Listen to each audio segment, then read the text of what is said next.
შევეცდები ძალიან გასაგებ ენაზე აუხსნა ჰატერმანის პროგრამის არსი.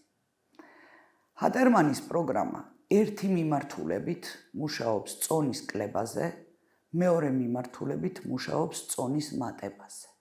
თუმცა წამყვანი ხაზი არის ორგანიზმის გაჯანსაღება.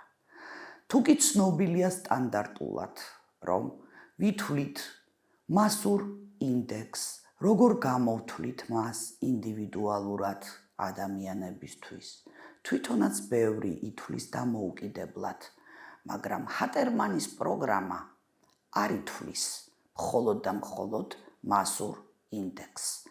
ნახეთ, ჰატერმანის პროგრამა ითვალისწინებს პირველ რიგში ადამიანების, პაციენტების გამოწვევებს, რა აწუხებთ, რა უშლით ხელს ყოველდღიურად მშვიდ ცხოვრებაში. შესაძლოა, პაციენტი მოვიდეს გამოწვევით, რომ მას უნდა კლების პროგრამა, წონის დაკლება, მაგრამ სინამდვილეში ურთიერთობისას, ყოველი შეხვედრისას გამოიკვეთოს ისეთი ტიპის გამოწვევები, რომლებიც თავისთავად მოწესრიგების შემდეგ დაარეგულირებს წონას, როგორც ერთი მიმართულებით, ასევე მეორე მიმართულებით. ჰატერმანის პროგრამა არის კომპლექსი. ფსიქოთერაპიული ყველა შეხვედრა, ჩათვალეთ, არის ფსიქოთერაპიული ტრენინგი, ფსიქოთერაპიული სეანსი და ფსიქოთერაპიული ურთიერთობა. თუმცა არ არის აი ესე დიფერენცირებული, რომ აუცილებლად მივდივარ მე ფსიქოთერაპევტთან, ან მივდივარ დიეტოლოგთან.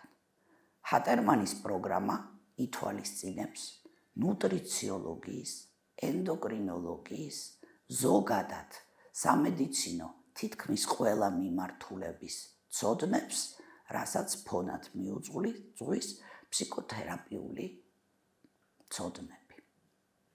ფსიქოთერაპია თამაშობს ძალიან დიდ როლს გაჯანსაღებაში, ვინაიდან და რადგანაც ფსიქოთერაპიული სეანსი თავისთავად არეგულირებს ყველა გამოწვევას, ყველა პრობლემას. შესაბამისად, ჰატერმანის პროგრამა არის მათთვის, ვისაც უნდა რაღაცის გაკეთება. ანუ ადამიანი ყალიბდება, მე მინდა კონკრეტულად აყალიბებს თავის მინდას, მობრძანდება და ერთად ეტაპობრივად გზა და გზა, მე ხან ვარ მისი მეგზური, ხან ვარ მისი ინსტრუმენტი იმისთვის, რომ დასახულ მიზანს მიაღწიოს და მიხვდეს, რა არის მისთვის კომფორტული, რა არის მისთვის კარგი, რა არის მისთვის საჭირო და თავი იგრძნოს კარგად.